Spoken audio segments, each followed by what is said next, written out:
What is up, Karatics? So it's been about a week since the Los Santos Tuners DLC update came out, and I wanted to make a video discussing my overall thoughts and general review of this update.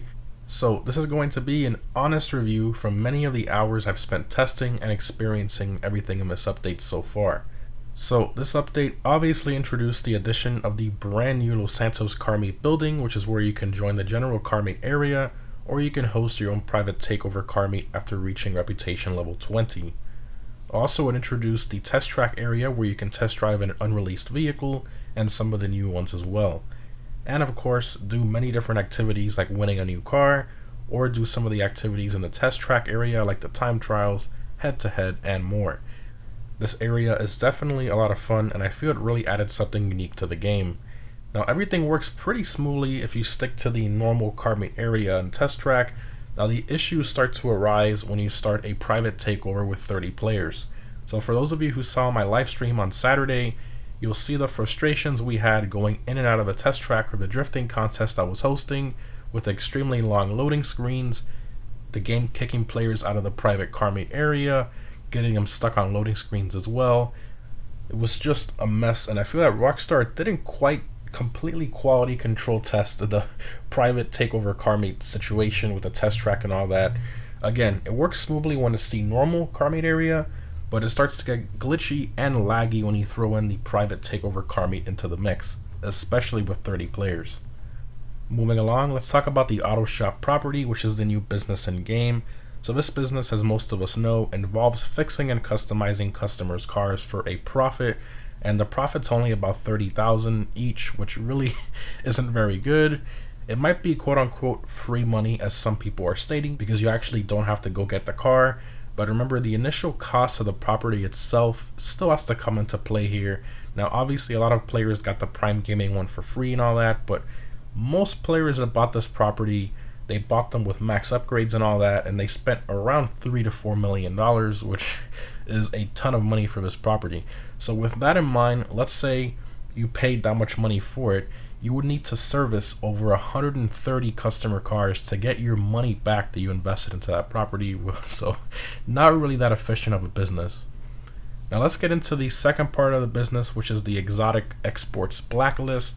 So these seem pretty cool at first glance, but in reality the cars are pretty difficult to find, as Rockstar purposely reduces the spawn points, and you only get paid about $20,000 per car, which is pretty bad considering you have to find it and then drive the car all the way to the docks. 20 grand for that amount of time is not really worth it. And then we have the last part of the business, which is the new contract missions, which are essentially mini heists. These take 20 to 30 minutes with setups and only pay about $180,000, which really isn't all that great for the time you invest into it.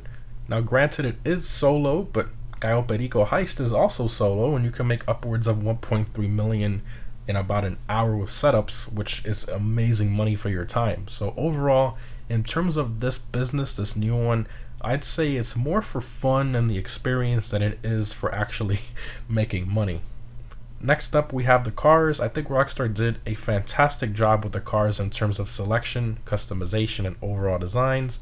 However, a lot of people have pointed out that there's not one supercar in this update at all, not even for drip feed, which honestly really surprised me. Now, obviously, some people are going to say, well, supercar doesn't really go too well with the Tuners update theme, but honestly, does a 992 Porsche that's releasing soon go well with the Tuners update theme? Not really. So obviously, there's always an argument that they could have added better cars like the long-awaited modern Camaro or the Charger Hellcat, but overall, I think the selection of cars in general was really good, all things considering. And lastly, let's talk about the new street races and pursuit races. Now, on the surface, these races are very cool and give off a lot of Midnight Club and Need for Speed vibes. The street races are perfect in my opinion, very well done with the optional shortcuts and all that.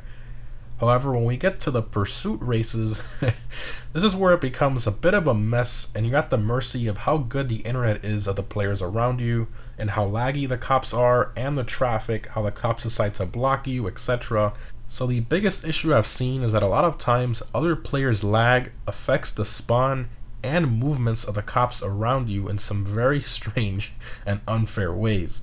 So for example, let's say you're in second place chasing the guy in first, If he has just a little bit of lag, the cops driving around that he passed will most likely glitch out, including their spawn points sometimes, and the cops can literally glitch in front of your car without warning, and then after you hit them, they disappear. I don't understand that. They just poof, gone. It's really weird and glitchy. It's very annoying and frustrating that the cop spawns and the way they drive are based on how well the internet is of the players around you.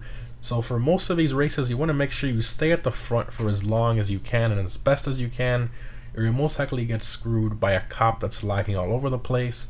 But even then, you can still get screwed by traffic as well, which, as we all know, Rockstar programs that very strangely on purpose to hit you most of the time. But overall, when there isn't lag happening with the cops and the traffic is turned off, it runs pretty smoothly, and I do enjoy the races generally with the long distance checkpoints and all that.